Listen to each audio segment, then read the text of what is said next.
we're coming into this question of coaching. Now, can I just say, we're coming out of a pandemic all over the world. Unfortunately, we still have the terrible situation of war. And speaking over the last months, and especially some of you perhaps were at the conference that we just had, the Neuro Heart Education Conference. And one of the invited speakers was the Director of Education at Heart Math Institute in the US. And he and I were talking, Jeffrey and I were talking, and he was explaining to me that many children across the US are finding it extremely difficult to reintegrate. Now, I actually think this is a worldwide problem. I think it's not only children, I think it's adults, I think it's all of us trying to come back into a life which we're not sure is going to be a normal life, if it's not, if it's going to be continuous, if it's not, if it's going to be stop, start. So the question is, how do we move forward? And personally, I do think that teachers worldwide are shifting in the way that they are delivering, in the perspective that all of you have. Whether you are at public schools, private schools, whether you're private teachers, whether you're group training, whatever, I do think that each and every one of us, we are trying to adapt desperately to our learners, whether they're corporates or whatever. I do think that we are changing. Now, many of you love it, Olivia. Yes, we are evolving. Absolutely. I think there is an evolution in the way that we are training, teaching, developing other people. And one of the constants that keeps coming out nowadays is coaching. And the other constant that keeps coming out nowadays is neuro. And obviously, neuro language coaching, we've got double bingo because we've got the neuro and we've got the coaching. So today we're going to focus in on the coaching side. Tomorrow we're going to focus in on the neuro side. And on Wednesday, we're going to focus in on this question of professional coaching, accreditation, and also this question of the market and how to position differently and how to potentially, you know, be valued more with accreditations from coaching in a professional sense. So that's the progression of these webinars over the next days. Now let's come into the coaching question. And I'm just sharing my slides. Well, some of you know, I absolutely hate Zoom. I really do, because it doesn't always do what I want it to do. Now I've got it doing what I want it to do. So let's come into this question of coaching. And, you know, first of all, let's come into this question. What is the difference between teaching, training, and coaching? I remember when I started researching this, 2008, 2009, 2010, 11, when I started coming into this question of what is coaching, how is it different? One of the first things I did was I went to the dictionary. And it's quite intriguing, actually, because when you analyze the definitions of each one of these, teaching is in everything. In every single definition, you've got teaching. And that makes me always want to honor where we come from, because we all come from teaching. We all are teachers. And what we do from that point, whether we go into training, sustained practice, sustained development, that sort of mastery of something, or whether we go into coaching, which is enhancing, maybe one-to-one, maybe more specialized, maybe more adapted and personalized, the basis is teaching. So knowing that, I think it's about understanding what are we taking on when we do training, when we do coaching. So in 2016, 2017, 2018, I created a table, and this is the left side of that table. Some of you probably know it from a comparative table. When we come into coaching, we're really coming into interaction. Coaching is about talking with. Teaching is about talking at. And we are moving away from talking at. This is about constant interaction, constantly getting our learners to be much more active. Could we say we've had 200 years of passive learners? I'm saying 200 because I'm going back to sort of the Victorian era when I don't know if Mike will agree with me or some of the maybe very British people out there, education kind of went into that Victorian mode of sit down and shut up and do as I say. And that's the model I've grown up with that model very much. And I think many of us have. And I know that many schools nowadays, it's not like that. It's changing. But there's still that tendency for the teacher to be standing up and talking at. Now, we're reversing this. We're going back to the Socratic time. We're going back to the ancient Greeks where there was discourse, interaction, where we were provoking and getting them to tell us. That's where we need to go now. We need to go back to that. What does that mean? Well, I actually think it means, ideally, 80% them, 20% us. And that means the more of them, the less of us, the more silent we have to become. The more silent we become, the more we give them that space to think, to create, to imagine, to learn.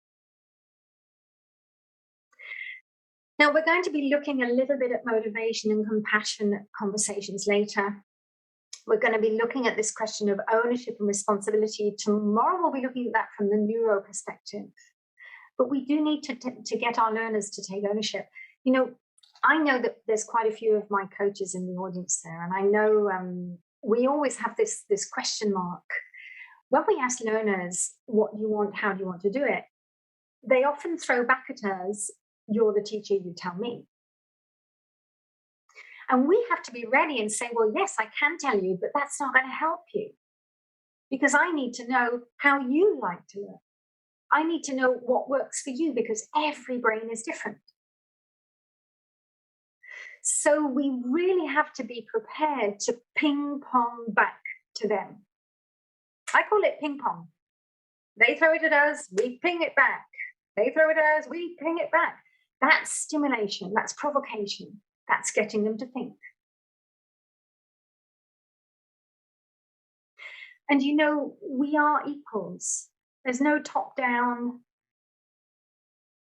In coaching, there's no status. And if we are with learners, I think we even have to think about, how am I standing? Well, actually, when I'm with learners, I like to sit down and be with them and sit with them on their level. So anything that's going to remove that top down, we have to be conscious of it. And in coaching, it is about equal status, coach and coachee. Now, normally in coaching, I'm going to say educational coaching, language coaching. You are the resource, not the books. You are the expert. You are transferring your knowledge. Books are fantastic if you want them to go into self-study, to discover, to consolidate. Or books are great if you want to trigger with something, but then when you're with that learner, we are the resource. We are the ones that have to be getting them talking, creating, coming into that language learning.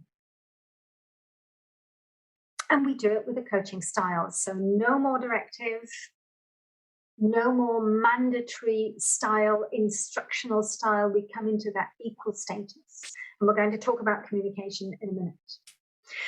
So teaching is kept to a minimum. We've got constant feedback, constant stimulation, provocation. We're adapting to them. we really are personalizing this. Even if you've got a group, the question is, how can I personalize this to my group? Now, obviously, if you've got 33 kiddies, that's not going to be very easy. But even then, there's things you can do, like Howard Gardner with the multiple intelligences. Could you find out, what different activities they could go and discover for one particular result? They could be doing many different activities, and they are discovering themselves what they want to do and how they want to learn it and how they want to do it. So it's about getting creative in the learning process as well. And definitely, coaching is about being a service. So coaching is about being conscious. How cost effective am I? How cost effective are my sessions? How cost effective is the learning? How much impact is this process having on them as learners? So a lot of consciousness in the process. Now let's come into this question, what is coaching?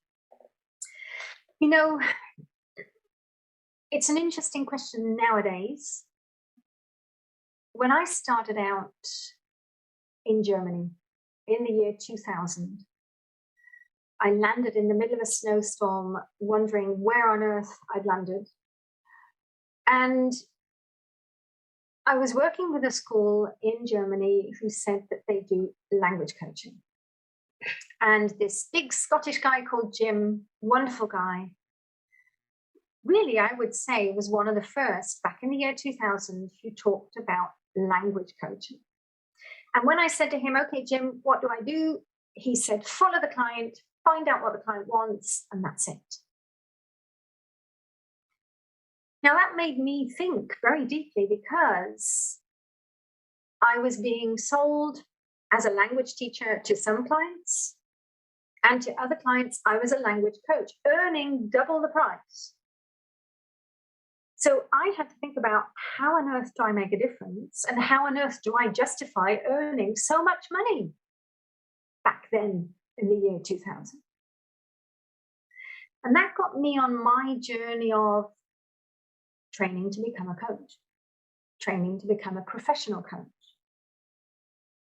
Now, one of the major problems that I had in those years between 2000 and 2010, in many countries, and I'm not sure if some of you may be able to corroborate what I'm about to say, in many countries in those years, coaching was a university process. It was like a 5-year program, like a further education, and they went into psychology, they went into all different things, especially in Germany, especially in France. But on the other side, you have the International Coach Federation in the US with a totally different concept of coaching. So it's almost like there were two coaching worlds that totally clash with each other. And they still clash with each other. And I remember some Germans saying to me, oh, you're doing some coaching training. And I said, yes, I'm doing coaching training. How long is it taking you? Oh, about 6 months. Only? They couldn't believe it. What kind of coaching are you doing? So they were not aware of the International Coach Federation. They were not aware of this process. So what is coaching? Well, we all have this concept of the sports coach. And if we really go back into history, in the 15th, 16th century, a coach was a private tutor in England. So right back in the 15th century, 16th century, a coach was a teacher. And then beginning, I think, 20th century, we had the sports world hijacking the concept of the coach. Now, sports coach, very directive. The kind that tell you to run around the track 50 times, and when you've done it, they say, go again, run again, 20 push-ups. Very directive, pushing you, empowering you to go beyond your limits. In the 1970s, in the US, we started to see the development of coaching, life coaching, business coaching, executive coaching. That is a totally different type of coaching. It's about being a soundboard. That's the essence of this type of coaching. The soundboard is the mirror, the reflection, the provocateur. Many of you know that I say the provocateur par excellence. That's what we have to become when we become a coach. And definitely it clashes with the sports coach who is very directive. We are not directive. Theoretically, we are not there to tell people what to do. We're not there to give advice. We're not there to tell them. We are there to soundboard and get them to find their own way. Now, obviously, this also clashes with the educational coach in university programs. It's quite interesting now because I've actually got one university professor who is going to be doing my course, and we're going to be co-writing for him for university. So it's interesting now that also the universities are changing a little bit their course with how they're developing the coaching side. Because coaching is not about theory. Coaching is about being the coach. Everything that we do has to be about walking the talk. Now, as a coach, as I said, we're not there to tell people what to do. However, firstly, if you're a life coach, if you're a business coach, if you're an executive coach, and you have some expertise, there may be a moment that you share your expertise. But we do it asking permission. May I share with you a little bit about this experience, just to see if it provokes or it helps or it could bring you some insights into where you are now. Now, if we think about educational coaching, it's a little bit of a dichotomy, because on the one side, we're saying we're a coach and we're not telling people what to do. But on the other side, as an educator, we have to transfer knowledge. How do we do that? And this is where we're coming in now. We are coming in with language coaching, with educational coaching, where we are taking the coaching aspect, structure, communication, and we are importing it into the educational process. In our case, into language coaching. Now, can anybody be a coach? Yes. It's not a regulated profession. Anybody can call themselves a coach. There's nothing wrong with that at all. There are various institutions worldwide that set out the standards, the guidelines, the ethics, the competences for professional coaches, coaches that have taken professional training and have accreditation or credentials. I work with the ICF. I am a PCC ICF coach. All of my programs are accredited by the ICF. But there are other bodies. The European Mentoring and Coaching Association, for example, fantastic. The International Association of Coaching as well, the Association for Coaching. You know, they're all bodies in their own right. And they have credentials, accreditations, etc.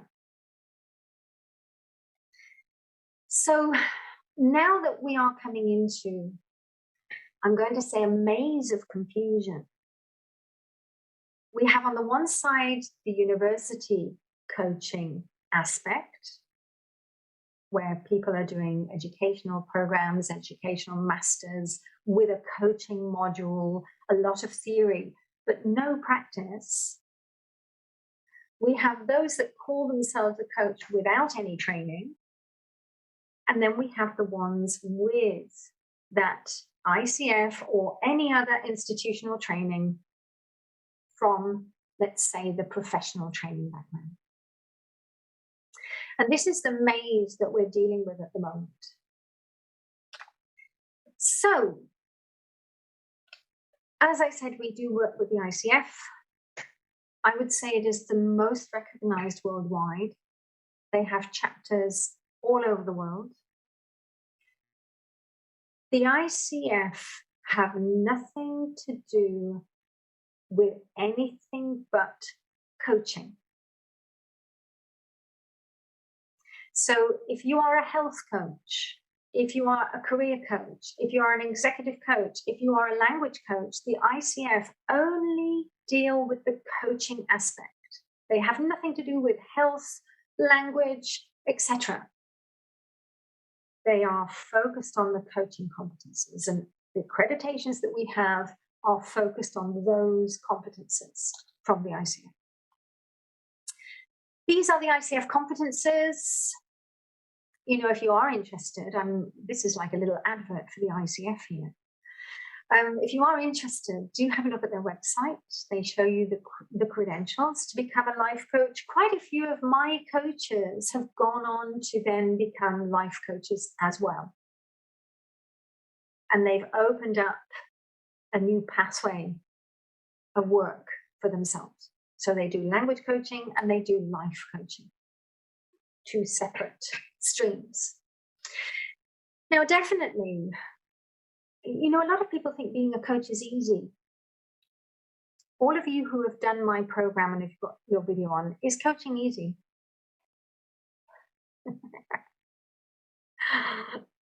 Right. Coaching isn't so easy. It really isn't. When you come into conscious coaching and you come into professional coaching, it's not easy. It really is a journey of self-awareness and a journey of learning, as anything in life. So the competences, we do go into the ethical side of the business. We have to understand how to embody a coach mindset, growth mindset. We have to understand how to establish agreements, cultivate trust, safety, maintain coaching presence. That's the wonderful one, that when you become an educational coach, you are always going to have the dichotomy of needing to have structure and needing to let go and have spontaneity. And that's the dance. How do we do both? And we do. We have to go into the active listening. Evoking awareness actually is powerful questions, silence, etc. And facilitating client growth, that competence actually goes into goal setting, action setting, motivation, goal review, etc.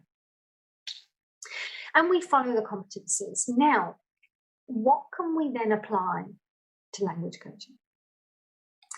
Well, the first thing we do apply is this concept of offering a service. We are offering a service. We're moving away from being a teaching establishment or a school to actually delivering a service. We are coming into understanding how to have agreements with our learners, with our coachees. We need to have confidentiality. Even with kiddies, we need to be voicing confidentiality. By the way, it is a duty as a coach to always voice confidentiality. Even if you've got an NDA, you should be saying it, not only writing it. We go into professional goal setting processes, action setting with strategies. We look at motivation. We coach around commitment. We manage the progress. We set time periods. Well, the client sets time periods, and we understand how to do goal reviews. Now, all of that comes into the structure in language coaching. That's what we're bringing in.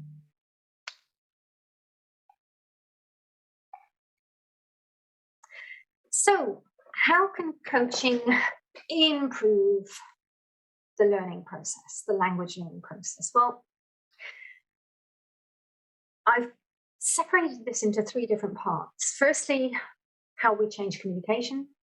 Secondly, we'll have a closer look at the structure. And thirdly, we'll have a quick look at some powerful coaching conversations.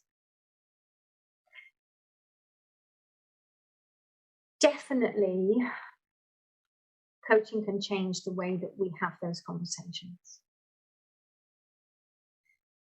I think one of the most, the funniest ever experience with one of you who came to do my course.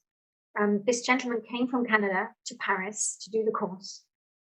He was in Paris for a week. When he got back, his kids wanted to know what on earth had happened to him. Because he'd totally changed, he'd totally transformed. And Dad, what's wrong? You're really nice now. That was the message. Unbelievable. I thought it was hilarious. That for me was the most profound and funniest story ever. But it's true. Honestly, once you start to change the way that you communicate, it will affect everybody around you.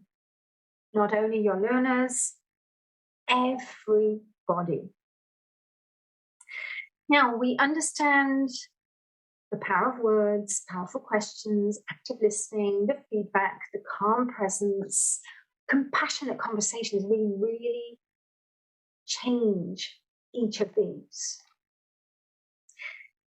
I grew up with the expression, sticks and stones may hurt your bones or break your bones, but words will never hurt you. Yeah? Did we all grow up with that, even in different languages? Yes? Mike's giving me a thumbs up. I know Margarita, yes. And Karen, yes, I know you too. In other languages, did you have this as well? Do you have this expression in other languages? Just checking in with some of you. No? Must be a very British thing. Anyway, it's not true. Words really can hurt. And we've now got the scientific evidence. Definitely. Now, not only that, but also how we think, the way that we think. I thought this was quite poignant, actually. An average person has about 12,000 to 60,000 thoughts per day. 80% of those are mostly negative. And 95 are repetitive. Wow. I think we need a brain clear out. Gosh. Now, when you start to observe and you start to take control, it changes. And you can change that. Many of you have probably heard me say, I believe it's a Tibetan saying, that the brain is like a horse, a wild horse. You either sit on the back of the horse, take the reins, take control, and really learn to ride and steer that horse, or it's going to be galloping away in front of you, and you're going to be running behind it, going, wait for me. That's exactly what the brain does, unless we take control. Words can change the brain. Yes, they can. So we've got the research from Andrew Norberg, Mark Robert Waldman. A single word can influence the expressions of genes that regulate physical and emotional stress. And also, if we focus on positive words, we can positively impact other areas of the brain. So words can change the brain. So the words that we are using can also have impact on learners. The way that we communicate can impact on learners. Now, this is my classic question, and I will never tire of asking this question because I know I've got new people in the audience. How many of you like to be told what to do? Anybody out there? Just give me a quick sign. Mike's hiding. Margarita, I don't believe you. No, you don't. Oliver's hiding. Anybody like to be told what to do? Just give me a quick sign. Give me a quick hand up or something if you haven't got your camera on. Who likes to be told what to do? Yeah, it's incredible, isn't it? teacher trainers, do you ask this question as well and nobody likes to be told what to do? It's incredible. Most people do not like to be told what to do. Children hate to be told what to do. Teenagers will kill you if you tell them what to do. And the problem is that we as teachers, educators, are constantly telling people what to do. This is what we have to observe when we're talking. When we are in that educational situation, when we are in a training situation, we need to totally remove directives when they're not necessary. And we do this by using permission. May I ask you, could we possibly, how about, what do you think if? Shall we move on to that? What do you think?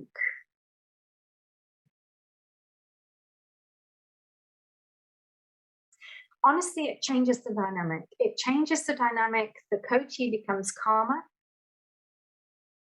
And by asking that question, what you're doing is you are opening the door to learner autonomy.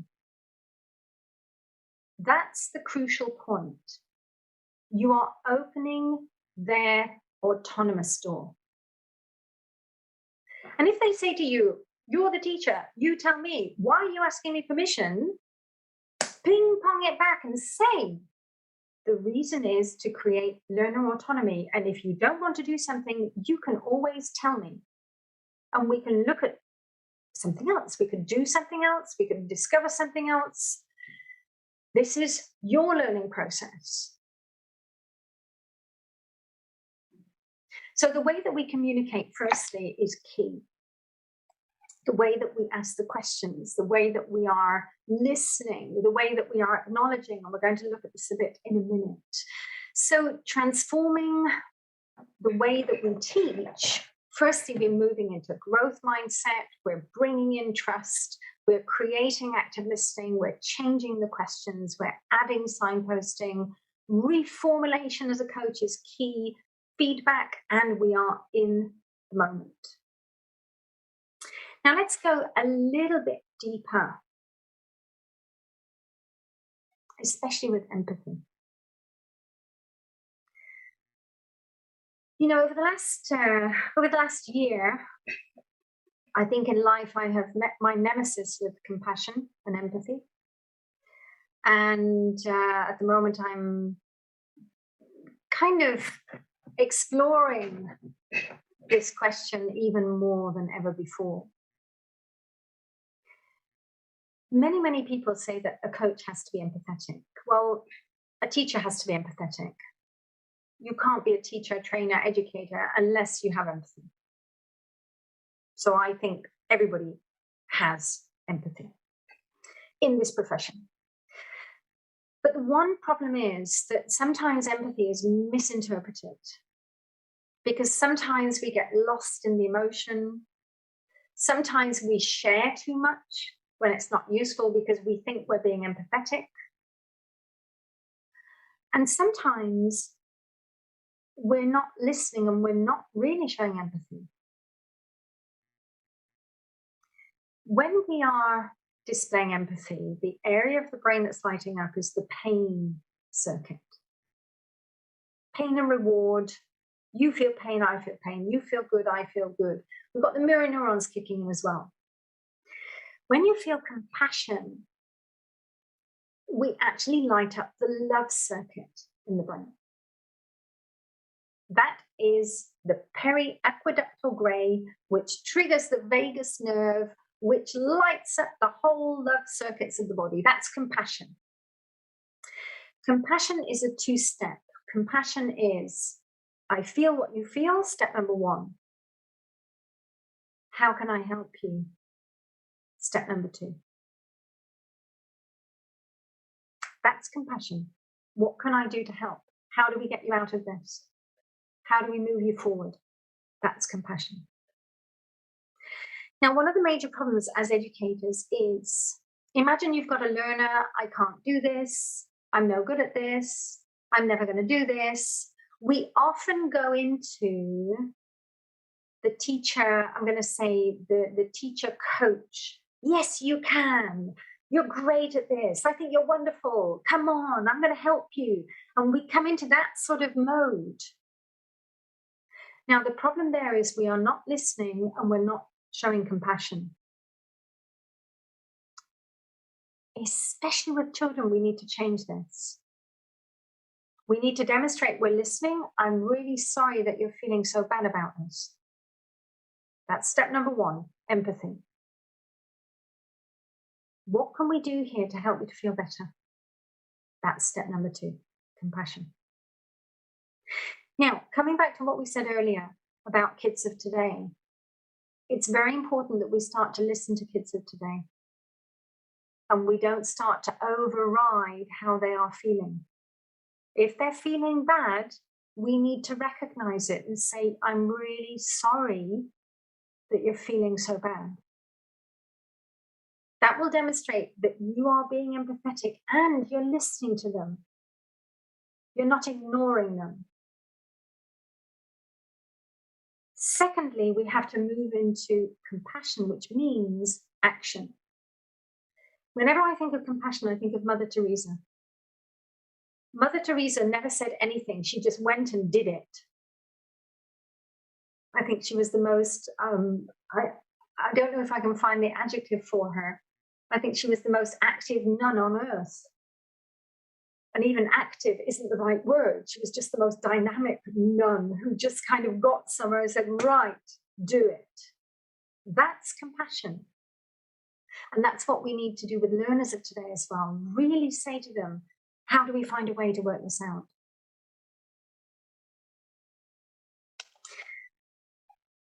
Active listening.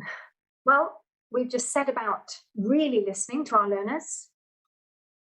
And this is going to be as well self-observation for all of us. When we're listening to people, we need to really pay attention to what's happening in our brain. Because if our brain starts thinking about other things when we're listening to somebody, then we're not listening to them. Because we're thinking about, oh, how am I going to answer this? Or, oh, my opinion here. We need to shut the brain down. And we need to listen.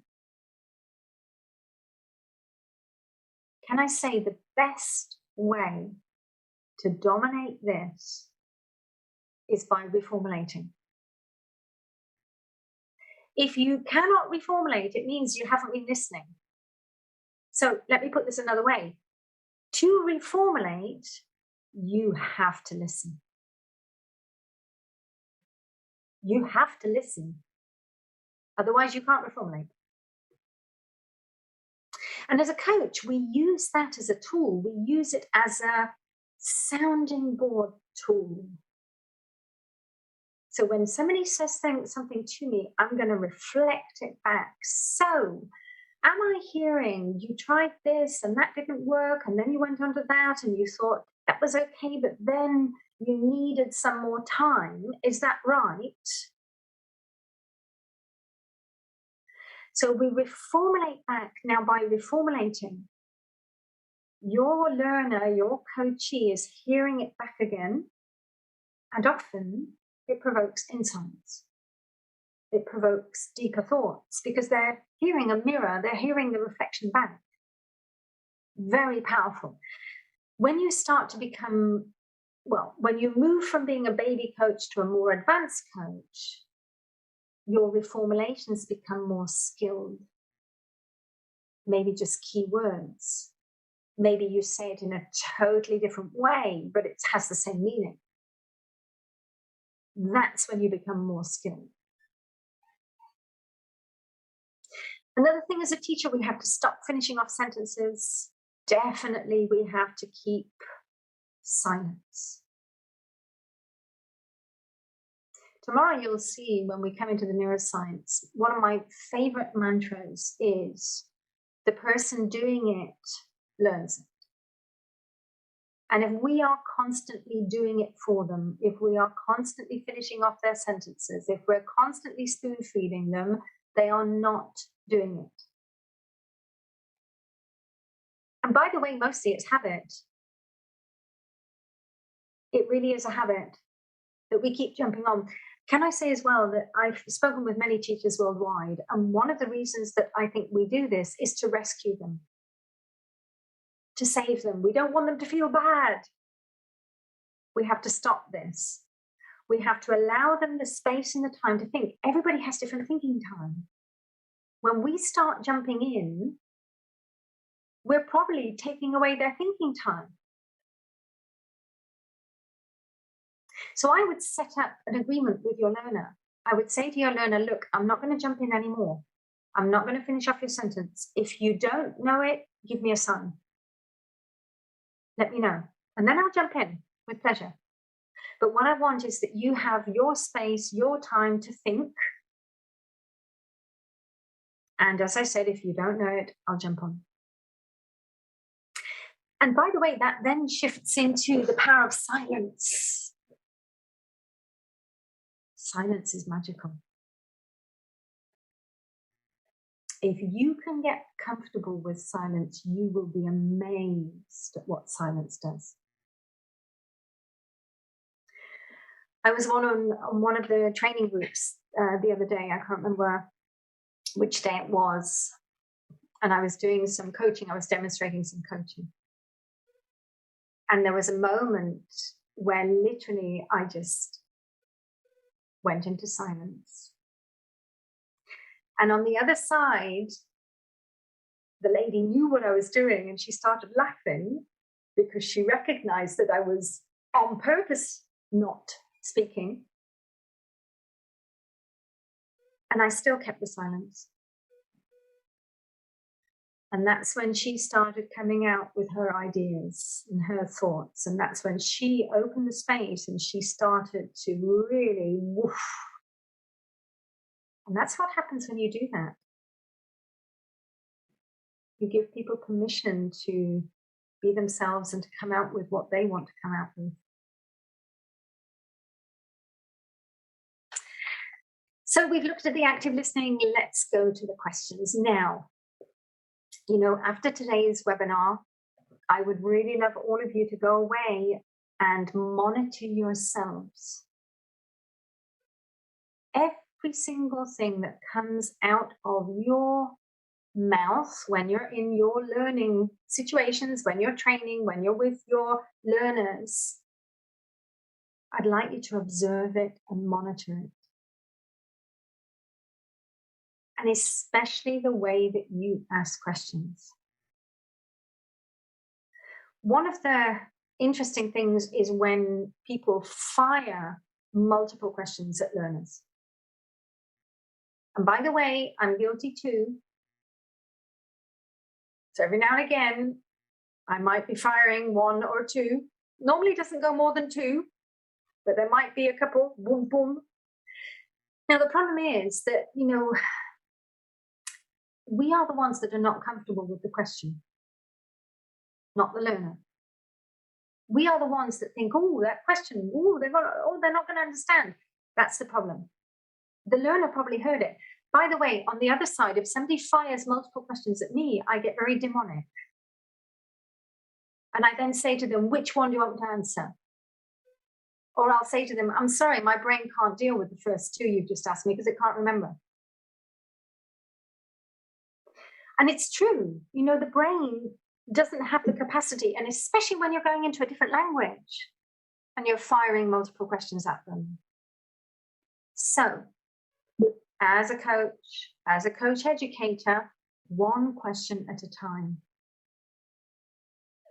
And we have to observe the way that we ask questions. And open questions, what, how? We've got to move away from the closed questions. Again, closed questions mostly we do it to save them. Oh, we don't want you to say more than yes and no. Actually, that's not what they're there for. They're there to speak and to open up. So we need to open up the questions. What do you? How do you? What would you? How would you? We need to move away from leading them, from judgment questions. We need to also ask permission a lot more. Permission will always keep the brain calm. And if we can change the why to what is the reason for, I think many of you know this already. Why is always going to get you a defensive response because it goes to the emotional part of the brain. If you ask what is the reason, you're hitting the rational logical, and they'll come out with a rational logical response. If you've got teenagers or kids, try it because it really does work.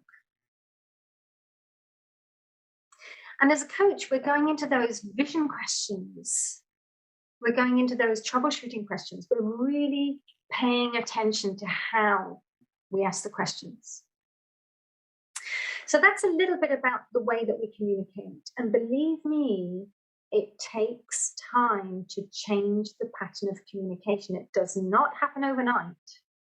It is a process. We always assimilate it with learning to drive.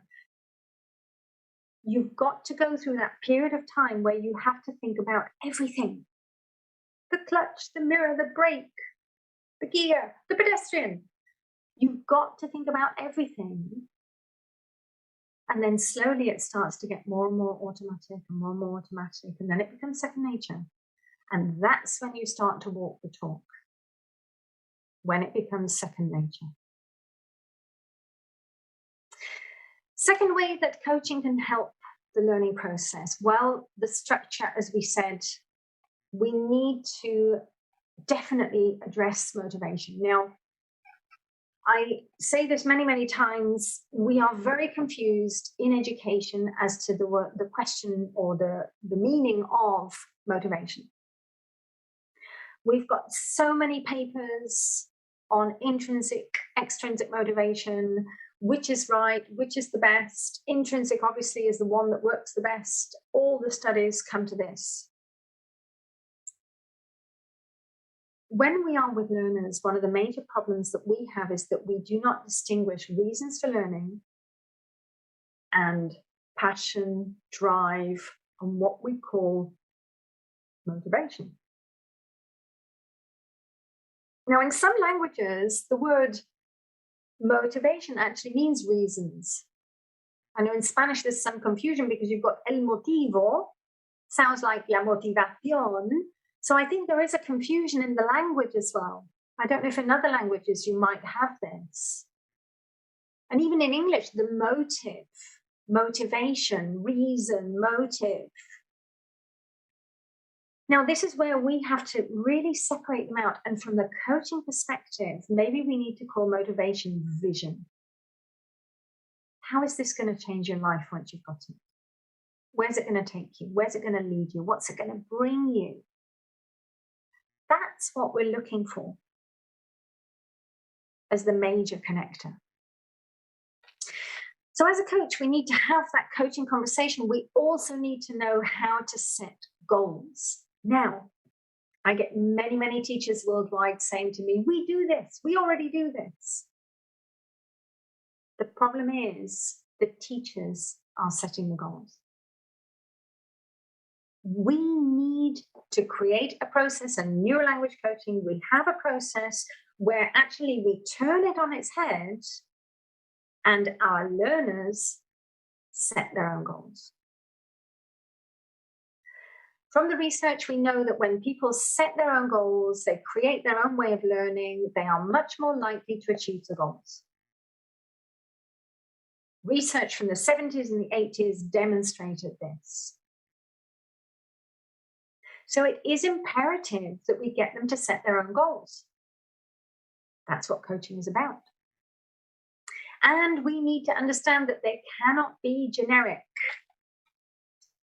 Just to make you all smile, and I think some of you have heard me say this, and not sure if many of you ever saw this movie. It was the movie with Sandra Bullock, Miss Congeniality, and she's a beauty queen. And in that beauty queen contest, you know, right at the end, they always ask the beauty queens, what do you want for the world? And they all say, world peace, world peace. Well, in language learning, we have the equivalent when you say to your learner, what do you want to achieve? What's your goal? And they all say, language fluency. I want to be fluent. And honestly, that's no longer acceptable. It's far too generic. We cannot understand what that means. We have to understand, what do you mean with fluent? Who do you want to talk to? What type of conversations? What are you talking about? Let's analyze the language that you need to use. Let's break it down. Let's make it specific. We have to, in coaching, we have to create a process which goes from generic to specific goals. The more specific the goal, the more measurable. That's the reason we do it. Specific equals measurable. And we have to have a time period. If you don't have a time period, you are not in a coaching process. And we have to review the goals. Once we've got the goals, we have to make sure, are they specific? Are they measurable? Can they be reached? Are they relevant? And what's the time period for this goal? If all of that is ticked, then we go to the action setting. How do you want to do this? Now, with language learning, we're really asking them, what activities do you want to do? How do you want us to get to this goal in the language? And we need to find out from them what's going to work for you. Finally, how can coaching impact learning? Well, powerful coaching conversations can be used throughout the process. Now, just a little bit of understanding. In the 1990s, we had a lot of research on cognitive tasks and the areas of the brain which deal with cognitive tasks, executive control network. The red one on the bottom there. And more recently, since the 2000s, Lieberman is one of the pioneers going into this area as well, with social and emotional pain. We're looking more at this regulation of emotions and reading others and the social brain. And there we've got a different network. It's the default mode network. When we start to come into professional coaching, and especially coaching based on neuroscience, especially neurolanguage coaching, we need to understand, how do I get my learner into the task positive network, task priority network, and how do I get my client into the default mode network? And the way that we ask those questions is going to be key to activate one or the other. Now, we need the task priority network to solve problems, analyze, make decisions, focus, and we need the default mode network to really come into creativity, ideas, emotions. And as I say, we need to understand how to provoke both. That will be the basis for powerful coaching conversations. Now, we, as neurolanguage coaches, we really do come into three different types of coaching conversations. The first one relating to troubleshooting, the second one coming into compassionate conversations, and the third one, we use it when we're in a learning process. And just to share a little bit about each one of them, the first one is fact-finding, exploring, and moving forward.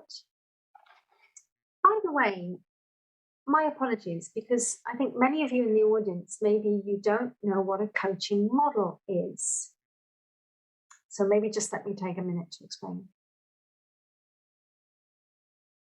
Tatiana, I can see a beautiful little girl there. So, coaching models are acronyms which show you the pathway through a coaching conversation. First coaching model was actually in the 1970s, 1979. It was the GROW model. So John Whitmore et al. Created the GROW model. GROW stands for goals, reality, obstacles, options, way forward. And as a coach, you take that model and you take each part of that model as a pathway through the conversation. So I start off with my client talking about what's your goal here, what you want to achieve, setting the goal. Then I go into the reality. Where are you now? What have you done so far? What worked? What didn't? Let's get to the reality. Then I go to the obstacles, options. What's stopping you? What's blocking you? What's available for you? And I explore that. And then I go into way forward. How are we going to get you to the goal? So a coaching model is a pathway through the conversation. Now, this particular coaching model, the FEW model, literally we do a fact finding, then we do an exploring, and then we go forwards. That's to troubleshoot. The FREE model is about compassionate conversations. And this is about fact finding, giving recognition, empowering them, and then involving, moving forward. By the way, some of you, my teacher trainers who haven't yet done the Mirror Heart Educational Coach course, this is on there. Okay, so you will be doing it, my trainers who haven't yet done it. And PACT PQC, my model, created back in 2012. And this is the model that we use to take our learners through grammar conversations. Believe me, we've got learners loving grammar now. They no longer want to jump off a bridge when you say the word grammar. And we also use the PACT PQC for non-grammar areas as well, because it is a coaching conversation that really keeps the brain calm and it ensures interaction. That's how we started this webinar today. Interaction, that's coaching.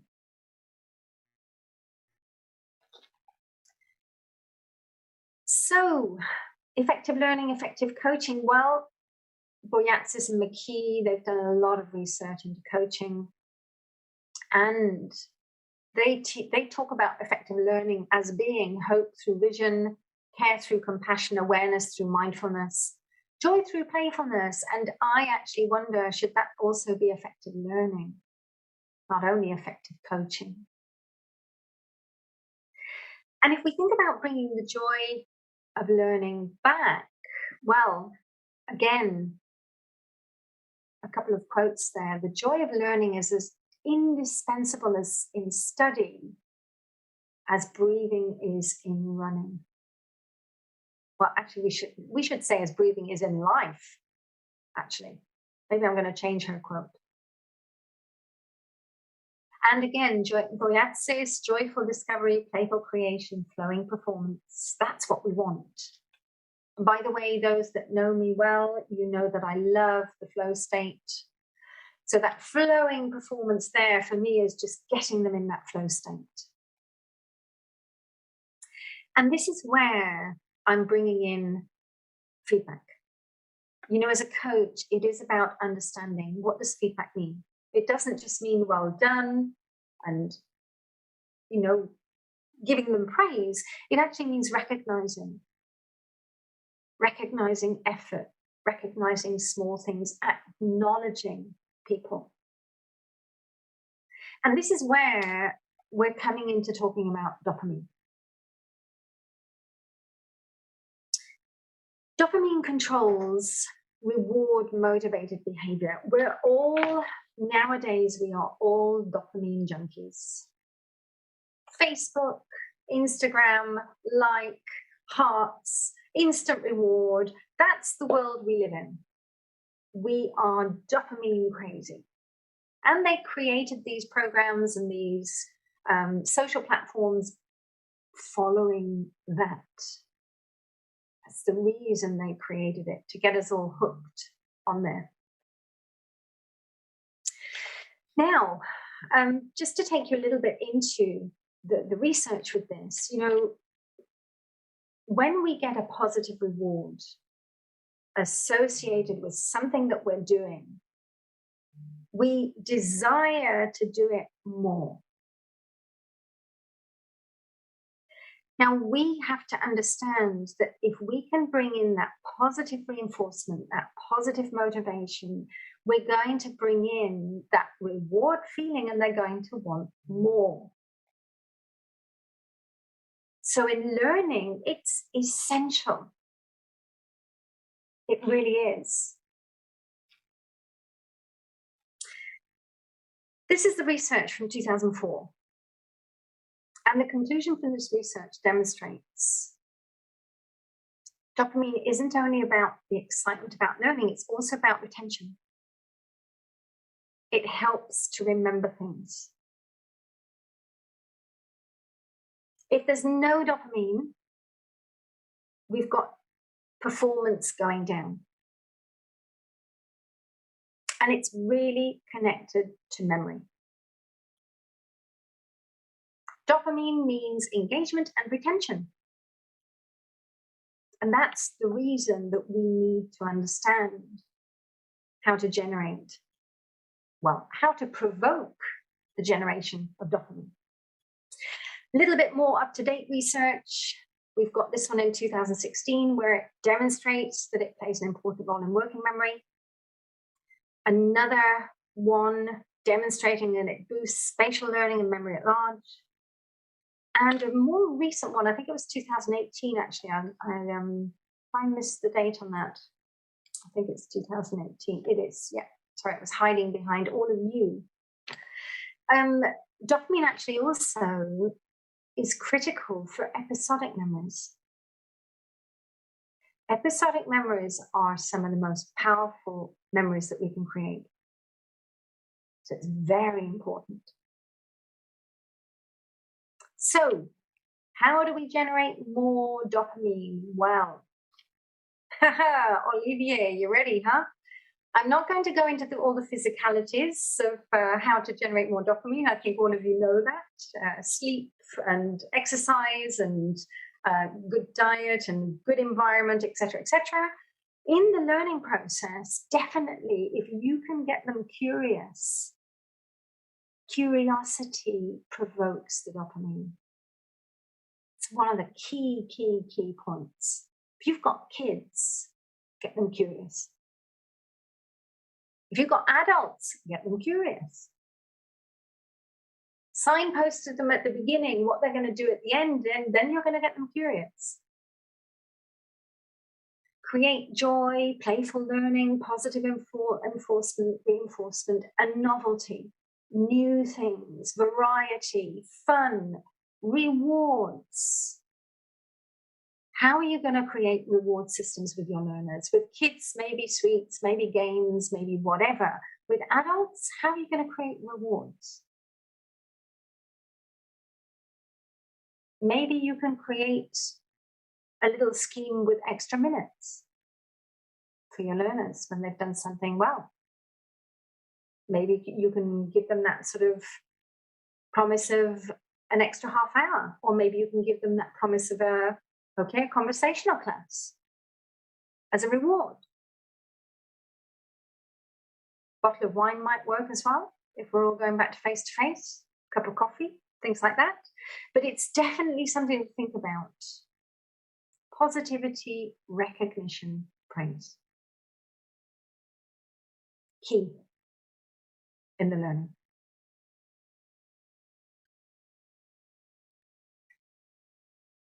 Now, at this point, everybody, we're shifting.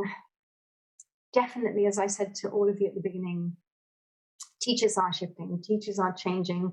Olivier, you said teachers are evolving, and I really do think so. And I think we're evolving not only with language learning, but with all learning. We are at this point where we have, may I say, that window of opportunity after 2 years of going online, of 2 years of having to change, and 2 years that all of you I really do think that, you know, the miracle that many teachers pulled 2 years ago is phenomenal. And now we're at this point where how do we move forward, and how can we move forward with change, but change that is going to be beneficial to the learners and to the teachers. So there's more recognition, there's more value, there's more, I'm going to say, interactive learning, there's more interaction, there's more communication, there's more humanness in the whole process.